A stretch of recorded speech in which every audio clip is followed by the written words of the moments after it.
안녕하세요. 오늘도 사연 살롱을 찾아주셔서 감사합니다. 저는 얼마 전에 관선징악이라는 옛 교훈을 제대로 경험했던 사람입니다. 요즘 사람들은 돈이면 뭐든지 해결된다고 믿고 더 이상 선이 언제나 악을 이긴다고 생각하지 않잖아요. 사실 저도 그런 사람들 중 하나였어요. 하지만 얼마 전 겪었던 그 사건으로 제 생각은 180도 바뀌게 되었고, 제가 얻은 값진 교훈들을 많은 분들과 나누고 싶어 이렇게 제 이야기를 쓰게 되었답니다.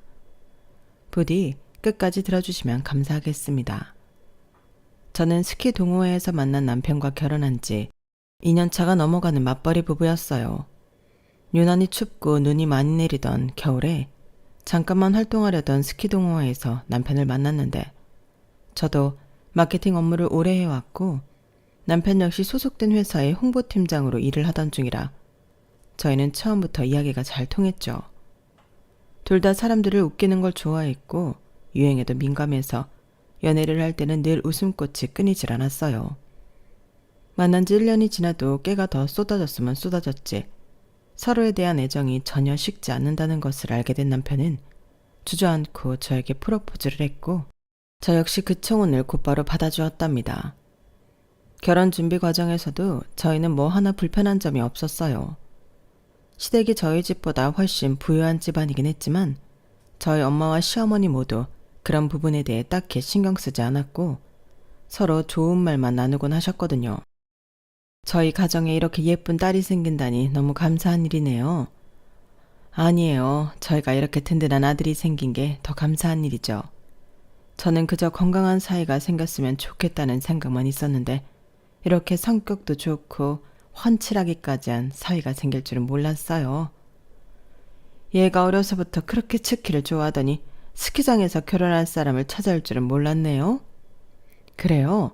진수가 어려서부터 스키를 그렇게 탔나요? 진수 외할아버지가 스키를 좋아하셨거든요.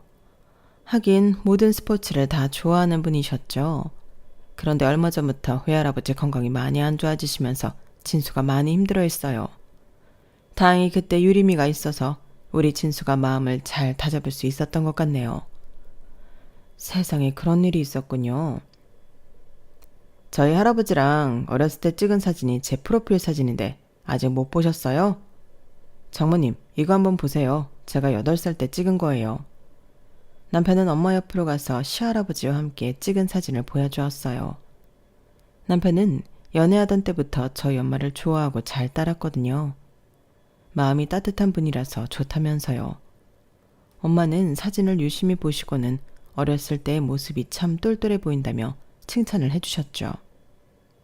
그렇게 상견례 자리를 시작으로 결혼식 버진로드를 걸어갈 때까지 저희 가족은 너무나 화기애애했어요. 부부로서 연을 맺게 된 저희는 앞으로의 인생도 그렇게 행복한 일들만 가득하리라 믿었죠. 신혼 2~3달까지는 천국에서 사는 듯이 행복하기만 했던 것 같네요. 누군가 그랬죠. 원래 결혼 전에 싫은 티를 팍팍 내는 시댁이 오히려 착한 거라고 말이에요. 결혼 전에 밑바닥을 전부 오픈해줬다면 식을 올리기 전에라도 빨리 도망갈 수 있지만 식장에 들어선 이후에 도망가는 건 훨씬 어렵고 골치 아픈 일이니까요. 안타깝게도 저는 시집을 오고 나서야 시댁의 밑바닥을 서서히 알아가게 되었어요. 그 첫 번째 사건은 시어머니를 저희 신혼집에 처음 초대한 날이었답니다. 저희 부부가 결혼한 뒤 저희 친정엄마는 여건이 되실 때마다 반찬을 넉넉히 만들어서 나눠주시곤 하셨는데요. 시어머니가 오시기로 한 날, 저는 전날부터 재료를 다듬고 준비해서 메인 요리를 2가지 만들었고, 친정엄마가 가져다 주신 반찬을 밑반찬으로 함께 내놓아 상을 차렸어요. 시어머니는 환한 얼굴로 저희 집을 방문하셨다가 제가 준비한 음식을 몇 입 먹고는 젓가락을 탁 내려놓더군요. 얘 유리마, 이 요리랑 반찬 전부 네가 만든 거니?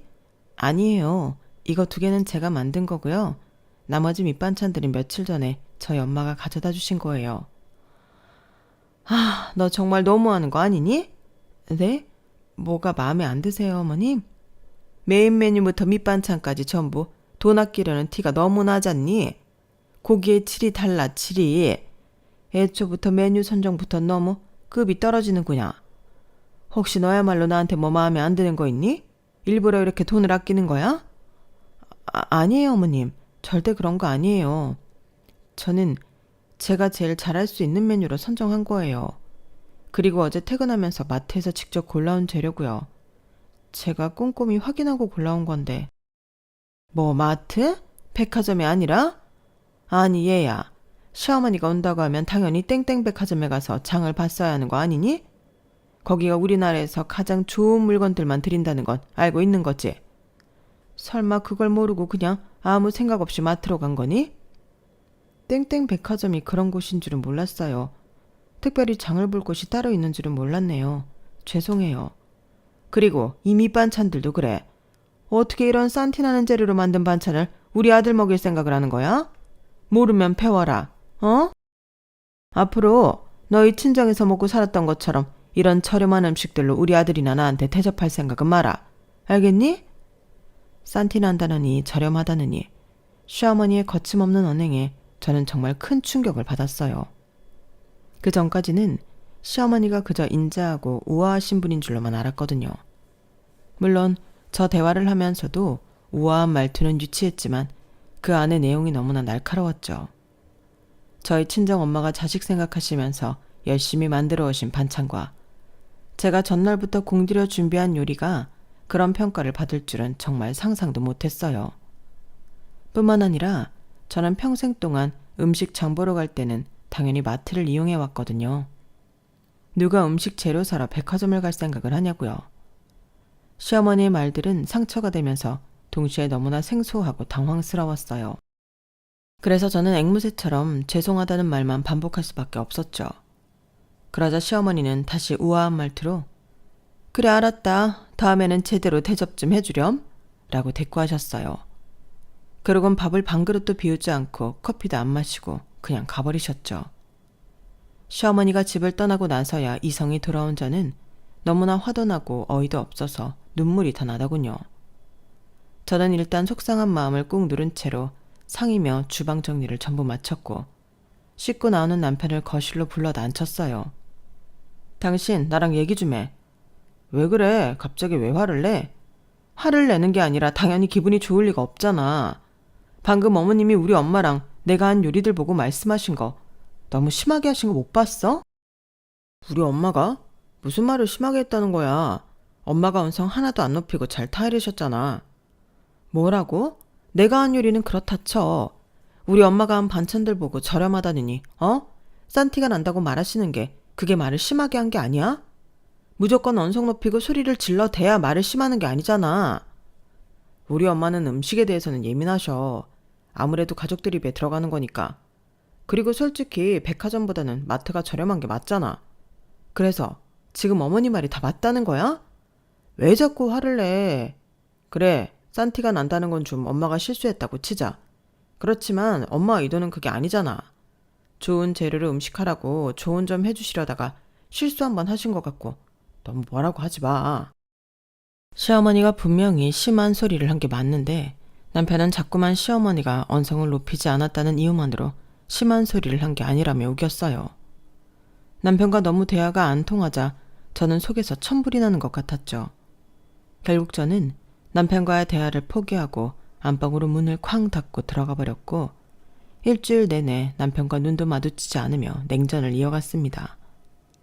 며칠 동안이나 분위기가 냉랭하자 남편이 화를 풀어주겠답시고 어줌짝게 던지는 농담을 하면 그날 일에 대해서 할 말이 없냐며 노려보았죠. 그랬더니 일주일 뒤 남편이 마지못해 미안하다고 사과를 해오더군요.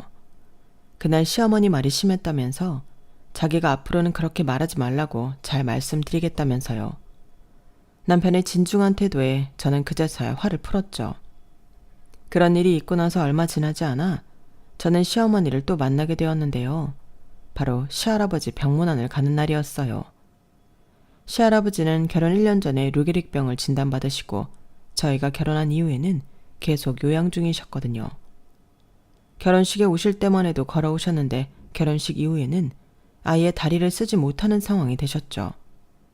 그런데 저희가 신혼여행을 다녀왔을 때부터 약 반년 동안이나 시어머니는 시할아버지 병문안을 못 오게 하셨어요. 시할아버지 건강이 너무 안 좋아서 사람들을 자꾸 만나면 몸에 무리가 간다나요? 저는 솔직히 그 말이 이해가 안 갔지만 남편은 시할아버지 건강이 악화될 수도 있다는 말에 펄쩍 뛰며 병문안을 절대 가지 않았죠. 그러다 반년 만에 시할아버지 상태가 호전되셔서 만나게 되니 남편은 잔뜩 신이 나서 아침부터 시할아버지 댁으로 향했어요. 입이 귀에 걸렸네 걸렸어. 그렇게 좋아? 할아버지는 나한테 부모님 같은 존재이기도 하거든. 할아버지 돌아가시고 나서 엄마는 평소처럼 똑같이 일만 하셨는데 할아버지가 날 많이 챙겨주셨어. 엄마 몰래 햄버거 같은 것도 자주 사주시고 아버지 보고 싶다고 울면 달래주시고 내가 방황하지 않도록 옆에서 많이 도와주셨지. 아버지 보고 싶어서 울었어? 뭐 그땐 나도 어렸으니까. 그리고 우리 엄마 알잖아. 별로 살가운 분은 아니신 거. 물론 엄마도 다 날 사랑해서 그러신 거겠지만 어렸을 때는 날 달래줄 그럴 사람이 필요했는데 할아버지가 그걸 해주셨어. 하긴 저도 카리스마 있으면서도 인자하신 시할아버지가 좋았어요. 성공한 사업가라고 하셔서 처음 만날 때는 바짝 긴장하고 있었는데 저희 집 형편에 대해서는 하나도 신경 쓰지 않으시고 손주가 좋아하는 여자라는 이유 하나만으로 진심으로 환영해 주셨거든요. 그렇게 시할아버지 집에 도착해 반년 만에 다시 인사를 드리는데 저희 부부는 마음이 정말 많이 아플 수밖에 없었습니다. 시할아버지는 저희를 보자마자 진심으로 반겨주셨지만 이미 얼굴 근육이 많이 상하셔서 웃지를 못하셨고 말도 정말 힘겹게 하셨거든요.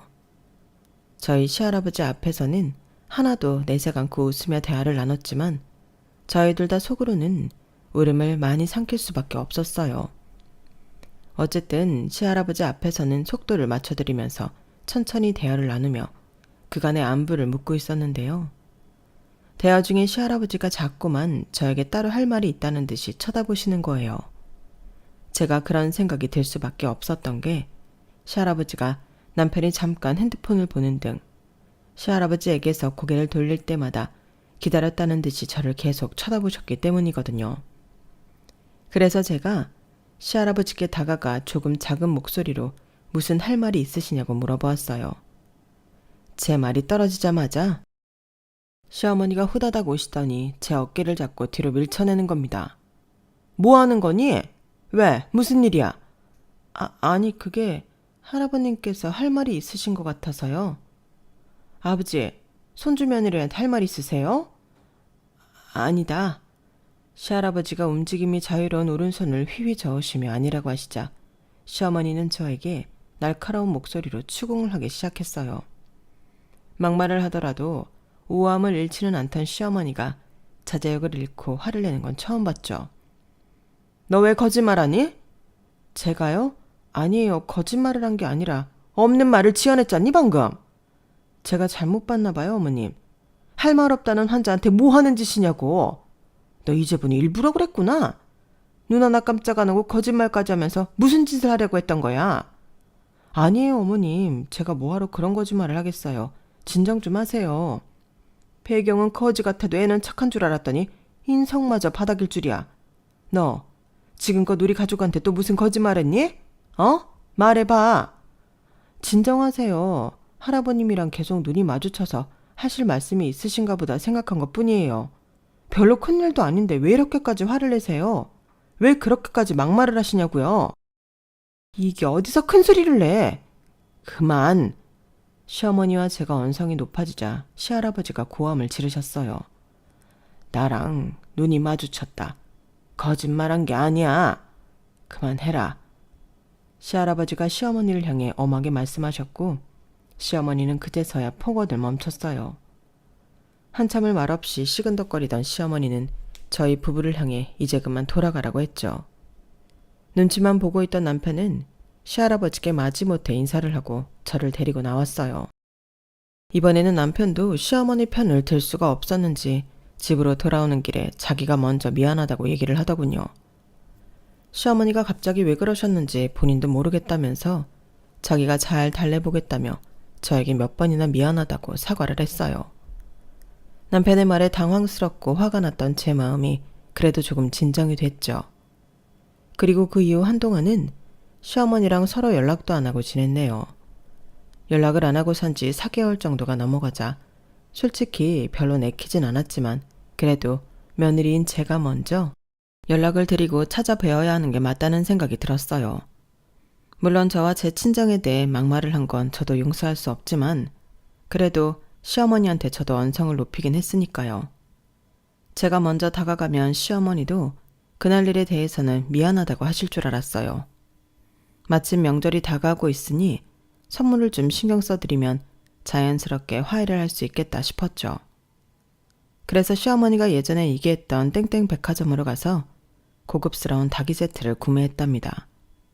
시어머니가 차 마시는 걸 좋아하시거든요.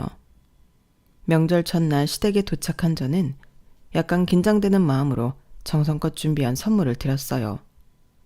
하지만 시어머니의 반응은 제가 기대했던 것과는 사뭇 달랐죠. 그래, 닭이 세트구나. 엄마, 와이프가 엄마 생각해서 되게 열심히 준비했어. 어머님이 차를 좋아하신다고 해서 준비해봤어요. 이건 프랑스 브랜드의 차인데 향이 그렇게 좋대요. 이거 전부 땡땡 백화점에서 준비한 거예요. 시어머니는 그제서야 뚱한 표정으로 선물을 확인하더군요. 그런데 포장지를 열어 닭이 세트를 한번 눈으로만 훑어보더니 다시 닫아버리는 거예요. 닭이 세트 하나 제대로 사오질 못하는구나. 단순하기만 하고 우아한 멋은 없고 포장지는 쓸데없이 화려하고. 차는 어디서 듣고 보지도 못한 걸 뭐하러 끼워왔니? 하긴 네가 격 있는 제품을 알아보는 눈이 있을 리가 없지. 그래, 정성은 받아주도록 하마. 시어머니는 혀를 끌끌 차더니 일하는 이모님을 불렀어요. 그러더니 제 선물을 그대로 이모님 쓰시라면서 넘겨버리더군요. 저는 얼굴이 뜨겁게 달아올랐어요. 남편조차 이건 아니라고 생각했는지 시어머니께 한마디를 덧붙였죠. 엄마, 너무한 거 아니야? 선물 준 사람 성의가 있는데 어떻게 그걸 바로 다른 사람한테 넘겨버릴 수가 있어? 와이프가 엄마 생각하면서 얼마나 열심히 골라왔는지 알아? 진수, 너 지금 네 엄마를 가르치려 들은 거냐? 아닌 건 아니라고 말하는 거야. 이건 해도 해도 너무하잖아. 너야말로 네 와이프가 이딴 격없는 선물 골라오는 동안 뭐 했니? 와이프는 관리는 1차적으로 네가 책임을 해야지. 이 사다리 나게 해놓고 네가 감히 나한테 목소리를 높여? 시어머니의 고압적인 태도에 남편은 움찔할 뿐 더 이상 뭐라고 이야기하지 못했어요. 저희 부부는 감정이 상할 대로 상해서 시댁에서 보내는 시간 동안 시어머니랑은 거의 아무 말도 나누지 않고 명절에 해야 할 일만 얼른 마치고 나와버렸어요. 시댁에서 최대한 감정을 누르고 있던 저는 이후 방문한 친정에서 저도 모르게 눈물을 터뜨리고 말았죠. 친정에 도착해 엄마한테 명절 선물을 건네는데 사실 그건 같은 백화점에서 샀지만 닭이 세트와는 비교도 안 되는 일반 건강기능식품이었거든요. 그런데 그걸 받으시는 엄마가 너무나 환하게 웃으시면서 저희에게 고맙다고 하시는 거예요. 그런 엄마의 모습에 제 눈시울이 붉어지자 엄마가 걱정스럽게 물어보셨죠. 왜 그래? 무슨 일 있어? 아니야, 그냥 와이프가 장기간 운전을 하고 왔더니 피곤해서 그런 것 같아요. 사실 제가 요즘 어깨가 다시 안 좋아져서 올 때 운전을 못했거든요. 그래? 고생했다 둘 다. 박서방 어깨는 요즘도 아파? 그거 참 큰일이네. 남편의 임기응변으로 그 순간은 잘 모면할 수 있었네요. 엄마가 선물을 정리하려고 잠깐 자리를 비우셨을 때 남편은 저에게 친정에서 하루만 더 있다 가자고 이야기해 주더군요. 우리 오늘 바로 집에 가지 말고 여기 하루 더 있다가 내일 저녁에 갈까? 오랜만에 친정 왔는데 당신 푹 쉬고 가는 게 좋잖아. 고마워. 아까 내가 갑자기 감정이 올라와서. 아니야, 나 여기 좋아하잖아. 장모님 음식도 좋아하고. 우리 엄마가 당신한테 너무 심하게 대해서 내가 미안해. 남편이 위로해주니 마음이 사르르 풀리는 것 같았어요. 남편의 배려로 저는 하루 더 친정에서 엄마와 함께 지내고 올 수 있었고 이후 남편과의 관계도 더 좋아질 수 있었답니다. 그리고 남편은 결혼 생활이 지날수록 저희 엄마와 더 친해지게 되었어요. 남편이 시어머니와 사이가 안 좋은 것은 아니었지만 어렸을 때부터 시어머니는 남편에게 한 번도 흐트러진 모습을 보여주거나 반대로 남편의 흐트러진 모습을 용인해 준 적도 없었다고 해요. 집안 분위기 자체가 굉장히 엄격했고 남편은 다른 집들도 다 그런 줄 알았다고 하더군요. 그런데 저희 엄마처럼 따뜻하고 사랑이 넘치는 사람을 만나니 마음이 편해진다면서 친정집에 자주 놀러 가고는 했죠. 그러던 어느 날이었어요. 당시 남편이 한 해에 반을 쏟았을 만큼 열정적으로 준비했던 프로젝트가 있었는데 막상 결과가 너무나 안 좋게 나오고 만 겁니다.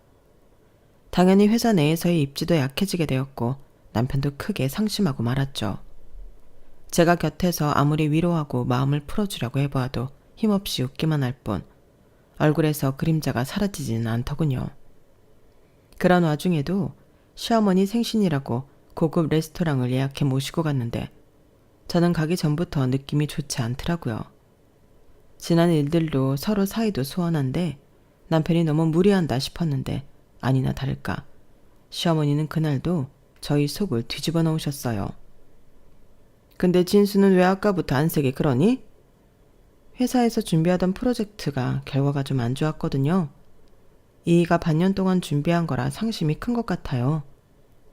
네 할아버지는 너희 회사보다 5배는 큰 사업체를 운영하셨는데 너는 그런 조그만 회사에서 그것도 고작 한 프로젝트만 적다고 안색을 숨기지 못하니?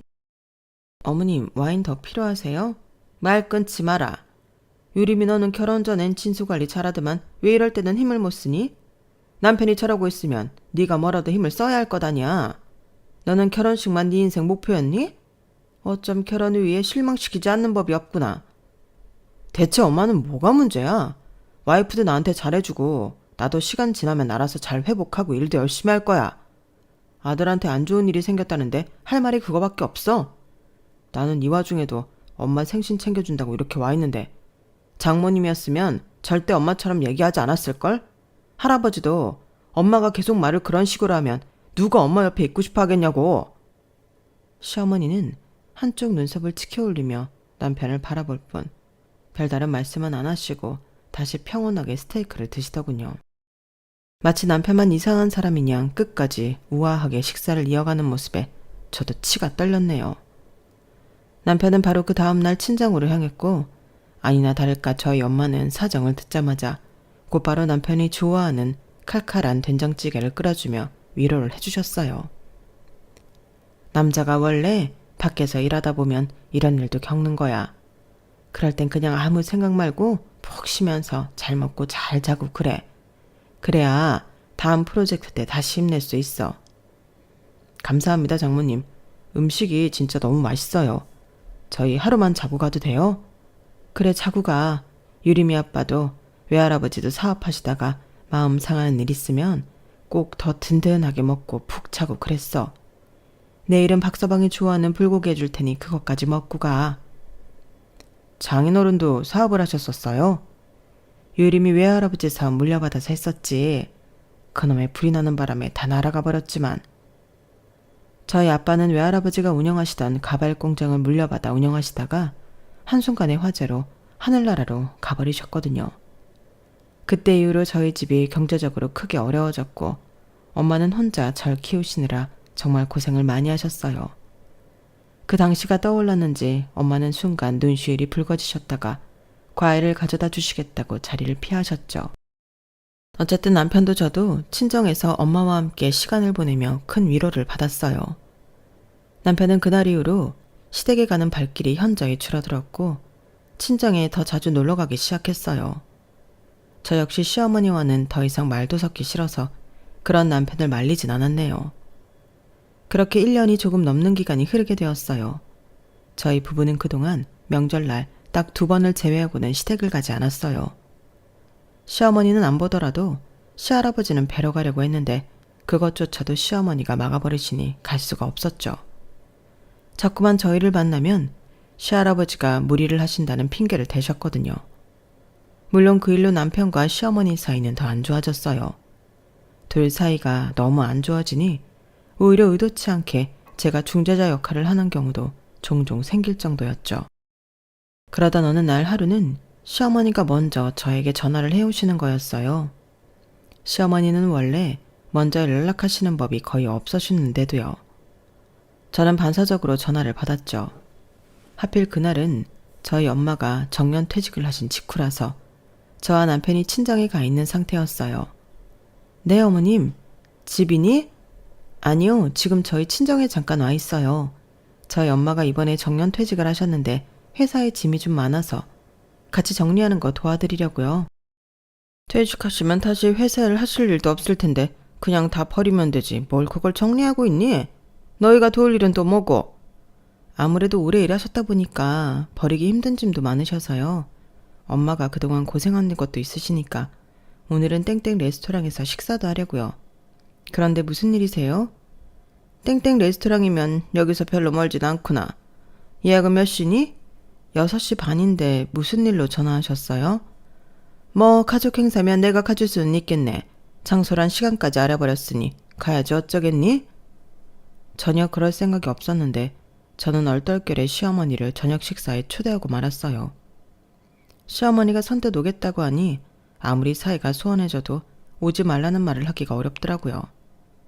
통화 내용을 들은 남편도 곧바로 인상을 찌푸렸지만 저희 엄마가 사람 좋은 웃음을 지으며 잘됐다고 하자 뭐라고 하지는 못하더군요. 어쨌든 저희는 그렇게 저녁에 만나게 되었어요. 제 눈에는 시어머니가 왠지 평소보다 화장을 더 공들여 하고 오신 듯 보였죠. 엄마는 시어머니를 발견하자 웃으면서 반겨주었어요. 사돈 오랜만이에요. 이런 자리에 함께 해주셔서 정말 감사해요. 아니에요. 정년퇴직이라니. 그동안 고생하셨는데 가족이면 같이 축하해줘야죠. 저희 집이랑 멀지도 않고요. 의외로 시어머니가 말씀을 호의적으로 하시는 걸 보고 저는 결혼식 때는 시어머니가 선한 말들만 했었다는 사실이 생각이 났어요. 그때의 기억이 되살아나니 아무래도 저와 남편은 자식들이고 엄마와는 어른들끼리 만나서 대화를 나누는 거니까 시어머니도 막말을 하시지는 않으시겠다는 생각이 들더라고요. 그래서 긴장했던 마음을 놓고 편하게 식사를 즐기기 시작했어요. 그나저나 26년이나 근무를 하셨다고요? 애들 축하해주러 갈 만하셨네요. 젊은 시절을 한국에 살서 다 보내시다니 대단하세요. 아니에요. 저는 우리 유림이랑 진수 이렇게 예쁘게 결혼생활 하는 것만 봐도 지난 세월 하나도 아깝지 않아요. 그럼 앞으로는 경제활동을 어떻게 하시려고요? 계획해둔 건 있으세요? 글쎄요. 당분간은 완전히 쉬지는 못할 것 같아서 차차 생각해봐야죠. 그나저나 진수 할아버지 건강은 좀 괜찮으세요? 애들 말로는 간병도 자주 가고 그랬다는데. 네, 잘 지내고 계시죠? 그럼 그게 왜 궁금하세요? 뭐 그야 애들이 몇 번 얘기도 했고 저도 돌아가신 저희 아빠 생각도 나고 해서요. 저희 아버지는 땡땡 사업을 100억 원대 규모로 운영하셨고 가지고 계신 건물 수익만 해도 사돈과 애들 전 재산을 합친 거의 10배 이상은 될 거예요.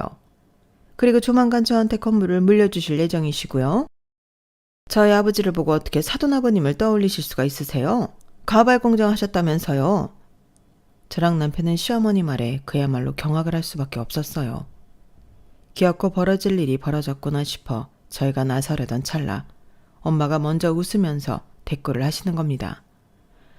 그 당시 사업이 뭐 전부 그런 식이었죠. 사돈집도 아마 비슷하셨을 거예요. 왜 자꾸 전혀 급이 다른 저희 집이랑 비교를 하시는 거죠? 저는 당장 다음 주면 건물주가 돼요. 사돈, 저희 아버지가 유산을 일찍 물려주기로 하셨거든요. 퇴직금 꼴랑 몇천 받고 끝나는 사돈이랑은 다르죠. 전 죽을 때까지 가난할 일이 없지만 사돈은 그 몇천 가지고 남은 인생 살아가려면 막막하지 않으세요? 하긴 그 돈으로 노후가 해결되는 건 아니죠. 맞는 말씀입니다. 저희 건물에서 청소라도 하시든가요. 월 100만 원 정도는 맞춰줄 테니까. 그래요, 알겠습니다.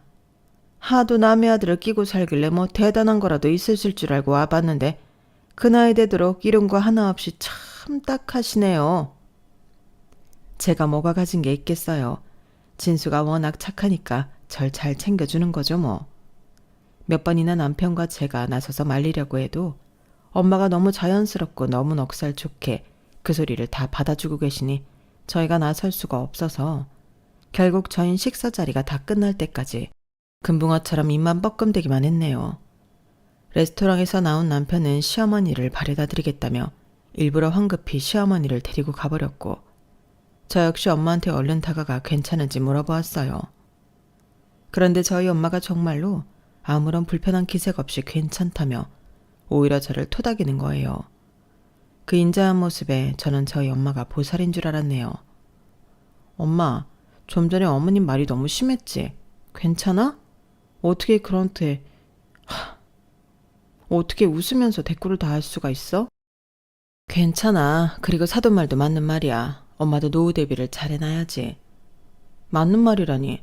그럼 엄마 진짜 그 건물 청소하게? 해야지 그럼. 어차피 할 생각이었어. 어차피 할 생각이었다니. 그게 무슨 말이야? 곧 알려줄게. 저는 엄마가 도대체 무슨 생각을 하는지 알 수가 없었어요. 그날은 일단 시간이 늦었으니 엄마를 데려다 드리고 와서 집에서 남편을 만나게 되었는데요. 저희는 자정이 넘도록 머리를 싸매고 토론을 했습니다. 남편은 시어머니를 데려다 드릴 때 대체 장모님한테 왜 말을 그렇게 하셨냐며 뭐라고 했는데 시어머니가 태어난 얼굴로 너희 장모가 좋다는데 왜 네가 난리니? 라고 하는 바람에 말문이 막혔다고 했어요. 저 역시 저희 엄마가 진심으로 청소를 하신다고 하셔서 말리지 못했다고 했죠. 저희가 아무리 얘기를 나눠봐도 두 분이 서로 합의를 한 일에 대해 더 이상 나서서 말릴 수 있는 뾰족한 수가 없더라고요. 찜찜하지만 일단 상황을 지켜보자는 결론을 내릴 수밖에 없었죠. 그리고 남편과 저는 엄마가 처음 출근하는 날 같이 가서 상황을 지켜보기로 했습니다. 주말이 지나고 엄마의 첫 출근 날, 저희는 각자 회사에 연차를 내고 엄마와 함께 건물로 향했어요. 저희 차로 아예 엄마랑 같이 출근을 하려고 했는데 엄마가 따로 오시겠다고 해서 미리 가서 기다리고 있었죠. 그런데 약속 시간이 되어서도 엄마가 오지 않으시는 거예요. 연락을 드려봐도 어째서인지 전화도 받지 않으셨고요. 초조해하던 그때 시어머니가 먼저 나타났어요. 사돈은 어디 계시니? 왜 니들이 여기 와 있어? 그게 지금 오고 계시는 중이에요. 기껏 건물 청소 좀 맡겨주려고 했더니 첫 출근부터 늦게 오는 거야? 참 대단하구나. 이래서 이 나이 되도록 서민을 못 벗어나지. 여기 앞 사거리가 출근길에 많이 번잡해서 그럴 수도 있죠. 왜 말씀을 그렇게 하세요? 저희 엄마한테 갑질하려고 일을 주신 거예요? 첫 출근부터 늦은 엄마의 시애미한테 대드는 딸에 너희 이 정도면 사기 결혼 아니니? 어쩜 날이 갈수록 눈살 찌푸려지는 언행만 일삼아하는 거야? 엄마가 먼저 말을 심하게 하니까 그렇지. 서민이니 뭐니 정작 사업에 성공해서 우리 집안 부자로 만들어준 할아버지는 평생 그런 말 안 쓰는데 엄만 대체 왜 그래? 엄마가 잘나서 부자가 된 게 아니잖아. 네 장모랑 몇 개월 붙어 지내다 보니 네가 제정신이 아니구나. 이런 경제력도 인성도 거지 같은 집구석이랑 결혼한 게 모자랐다고 네 엄마한테 대들어. 적어도 일 앞에서 성실은 한 줄 알았더니 봐줄 만한 구석이라고는 요만큼도 없는 집구석을. 너 오늘 이후로 황 변호사랑 이혼 수속 밟을 준비나 해. 둘이서 잘만 살고 있었던 저와 남편은 시어머니의 말에 기가 막혀서 혀를 내두를 정도였어요. 그 순간 저희는 진심으로 시어머니와 절연을 할 생각까지 들었을 정도였으니까요. 그런데 그때 시어머니 등 뒤로 저희 엄마가 오시는 게 보였어요. 남편과 저는 엄마의 모습을 보고 입만 떡 벌릴 뿐 아무 말도 할 수가 없었는데요. 저희 엄마가 글쎄 시할아버지의 휠체어를 밀어주면서 오고 계신 거예요. 저희가 넋을 놓고 뒤쪽을 바라보자 시어머니도 뒤를 돌아보고 입을 떡 벌리시더군요. 아니, 사돈 지금 뭐 하는 거예요? 남의 아버지를 왜 사돈이 모시고 와요? 휠체어에 앉은 시할아버지는 시어머니를 무섭게 노려보고 있으셨어요. 저희 엄마는 그전과 똑같이 인자한 웃음으로 대답했죠. 그건 곧 도착하실 황 변호사님이 말씀해 주실 것 같네요. 차 대고 오실 거라 좀 늦으실 거거든요. 뭐라고요? 그러니까 당신이 뭔데? 제가 뭐냐면요. 당신이 그동안 감금하고 있던 당신 아버지를 구출해 준 사람이죠. 그리고 당신 집안 사업이 번성할 수 있도록 아낌없이 투자해준 초기 투자자의 딸이고요. 엄마의 말에 저희 부부와 시어머니는 깜짝 놀랄 수밖에 없었습니다. 상상도 못했던 이야기였기 때문이에요. 황 변호사가 대체 왜 거기 있는 거야? 제가 누누이 말씀드렸잖아요. 제 고용주는 그쪽이 아니라 회장님이라니까요. 오늘 온 건 이 건물을 서화영 씨한테 넘겨드리기 위해서입니다. 그쪽이 아니라요. 건물을 넘기다니. 이 건물을? 이 건물은 서화영 씨의 부친이신 고 서홍원 씨의 투자 지분으로 세워진 거라고 회장님이 직접 진술하셨어요. 87년에 작성했던 서류도 전부 지금까지 보관하고 계셔서 법적으로 아무런 문제 없이 서화영 씨에게 넘어갈 겁니다. 아버지, 이게 다 무슨 말이에요? 이 건물 저한테 주기로 했잖아요. 이 인간들이 아버지한테 뭐라고 했길래 갑자기 이러는 거예요? 당신들, 지금 정신이 온전치 못한 우리 아버지한테 뭐라는 거야? 내가 직접 그러라고 했다. 내가 말은 편히 못해도 정신은 멀쩡해. 네가 감히 나를 노망난 노인 취급을 해?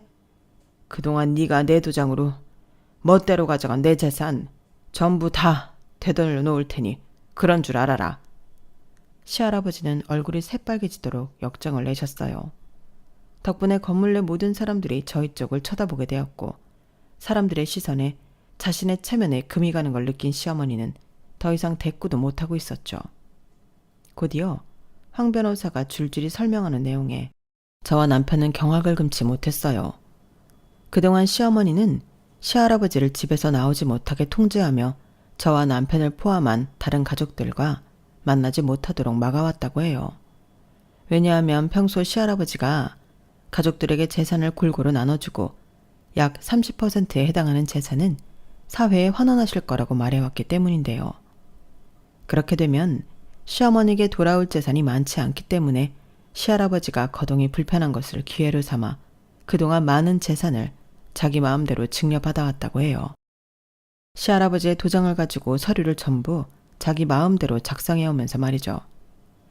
다행히 제 결혼식 때 저희 엄마와 시할아버지가 우연히 만나게 되면서 그동안 시어머니 몰래 저희 엄마가 시할아버지의 수족이 되어주었다고 합니다. 사실 상견례 때 진수가 나한테 보여줬던 사진을 봤을 때부터 알아보긴 했었어. 어릴 적 우리 아버지 친구였다는 걸 말이야. 그런데 결혼식장에서 서로를 알아본 뒤 더욱 확실해졌던 거지.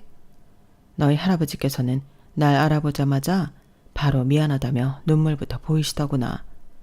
우리 아버지 생전에 약속을 지키지 못해서 미안하다고 말이야. 모든 진실을 알게 된 저와 남편은 놀라움과 동시에 시어머니를 향한 엄청난 분노를 느꼈어요. 특히나 남편은 평생 시어머니가 엄하긴 해도 가족들을 위해 힘쓴다고 믿어왔던 만큼 배신감이 훨씬 더 클 수밖에 없었죠. 그럼 지금까지 할아버지 건강 때문이 아니라 엄마의 돈 욕심 때문에 못 가게 막았던 거야? 할아버지 재산을 죄다 엄마 재산으로 빼돌리느라 그렇게 바빴던 거라고? 할아버지는 불치병에 걸린 분이야. 앞으로 남은 시간 동안 매일같이 얼굴을 봐도 모자란 분이라고. 어떻게 나한테, 아니 우리 가족한테 이럴 수가 있어? 엄마는 가족보다도 돈이 중요해? 돈이 있어야 가족도 지키는 법이야. 네 할아버지 재산이 그럼 여기저기 뿔뿔이 흩어진다는데 내가 가만히 있었어야 한다는 거야? 세상에 그런 바보 천치가 어딨어? 네 장모만 아니었어도 나도 너도 네 자식까지 부자일 수 있었다고. 웃기지 마세요. 저희 엄마가 아니었으면 사악한 범죄자한테 엄한 재산이 갈 뻔했었던 거죠. 누가 그래요? 친할아버지인 할아버지한테 못할 짓까지 저지르면서 빼돌린 재산으로 부자로 살고 싶다고 누가 그랬냐고요. 어머님 욕심으로 천륜을 저버리는 짓까지 저질러 놓고 합리화하지 마세요. 저희는 돈보다도 가족이 훨씬 중요해요. 니까짓 게 뭘 안다고? 시어머니는 극도로 흥분해서 저에게 달려들었어요. 하지만 저희 남편이 그런 시어머니를 중간에서 밀쳐버리면서 시어머니는 바닥에 철푸덕 엉덩방아를 찍고 말았죠. 이 사람이 하는 말이 다 맞아. 엄마야말로 뭘 안다고 자꾸 엄마가 저지른 추악한 일들을 합리화하고 있는 거야. 지금부터는 내가 할아버지랑 장모님 편에 서서 엄마가 그간 저질러온 일에 대한 죗값을 치르게 할 테니까 두고 봐. 엄마는 이제 내 엄마도 아니야. 다시는 우리 가족한테 얼씬도 하지 마. 바닥에 주저앉은 채 저와 남편의 비난을 들은 시어머니는 쉽사리 일어서지 못했어요. 그러자 시할아버지가 시어머니를 향해 이렇게 이야기했습니다. 네 손으로 지금 당장 도장 가져와라. 이제는 네가 아무리 발버둥 쳐도 도망갈 구석은 없을 게다. 지금 바로 도장 가져와서 이 건물 넘기고 그동안 멋대로 가져간 재산은 전부 진수한테 넘겨라. 아버지! 아니면 나도 봐주지 않고 법대로 할 테니. 회장님 재산은 오늘부터 하나씩 회장님 뜻대로 처분이 될 겁니다. 그중 박미자 씨 당신한테 돌아갈 몫은 없어요. 도장 안 가져와서 그동안 친부를 감금하고 문서를 위조했던 죗값을 감방에서 받으실래요? 아님 당장 서류에 도장 찍으실래요? 황 변호사의 말에 시어머니는 눈이 새빨개질 정도로 부들부들 떨며 황 변호사를 노려보았다가 어금니를 꽉 물고는 도장을 가지러 갔어요. 그 뒤를 저희들도 따라갔죠. 건물 맨 꼭대기층의 사무실에서 황 변호사는 정말로 그 자리에서 모든 서류를 작성해버렸어요. 그 모습을 시할아버지와 엄마, 저와 남편이 모두 지켜보고 있었죠. 이후 황 변호사는 서류를 처리하기 위해 이동했고 저희 가족은 시어머니를 건물 밖으로 내쫓았어요. 경비 직원분들께 단단히 일러두었으니 허튼 짓 할 생각 말아요. 당신 얼굴, 목소리 전부 다 아는 직원들이니까. 앞으로는 이 건물에 한 발자국도 못 들일 겁니다. 아셨어요? 시어머니는 엄마를 죽일 듯이 노려보다가 택시를 타고 가버렸어요. 모든 소란이 끝나고 그제서야 저희 가족은 서로를 부둥켜 안을 수 있었답니다. 특히 오랜만에 만난 시할아버지와 남편은 그날 하루가 다 가도록 그동안 쌓였던 대화를 나누었죠. 그날 이후 저희 엄마는 정말로 그 건물 청소를 시작하셨어요. 제가 굳이 굳은 일 하지 않으셔도 된다고 말려도 한평생 일하면서 살다가 갑자기 쉬면 몸이 오히려 찌뿌둥하고 힘들다면서 매일같이 건물을 관리하셨죠. 시어머니에게서 시할아버지 재산을 받은 남편 역시 건물주가 되었는데요. 저희 부부는 논의 끝에 각자 다니던 회사는 계속 다니되 만약 아이가 생기면 퇴사를 고민해보기로 결정을 내렸답니다. 그래서 저희 가족들의 생활은 사실 크게 바뀐 것은 없어요. 다만 전보다 훨씬 자주 시할아버지를 뵈러 갔고 엄마도 같이 오셔서 즐거운 시간을 보내게 되었죠. 시어머니는 그날 이후 원래 살던 궁궐 같은 집에서 쫓겨나 손바닥만한 단칸방으로 들어가 살게 되었어요. 시할아버지가 그 집마저 처분해서 사회에 환원해버렸기 때문이죠. 평생 제대로 된 일을 안 하고 살았던 시어머니라 밥은 먹고 사나 싶었는데 요즘 보니까 녹즙 배달을 하고 계신 것 같더라고요. 그날 이후 워낙 교류가 없다 보니 확실하진 않네요. 다만 3개월 만에 잠깐 만났을 때 시어머니의 몰골은 전보다 10년은 더 나이 들어 보였다는 건 똑똑히 봤어요. 하지만 하나도 불쌍해 보이진 않더라고요. 본인이 저지른 죄에 비하면 별로 그렇게 강한 벌을 받는 것 같지도 않았거든요. 저의 긴 이야기는 이렇게 끝이 났답니다. 긴 이야기 모두 들어주신 분들께 감사의 마음을 전합니다. 세상을 살아가는 데 있어 물론 돈은 정말 중요한 요소이지만 그보다 더 중요한 가족들과의 사랑을 더 챙기는 한 주가 되시길 바라요. 감사합니다. 여러분, 사연 댓글에 응원과 현명한 조언 부탁드려요. 좋아요와 구독은 저에게 큰 힘이 됩니다. 오늘도 좋은 일 가득하세요.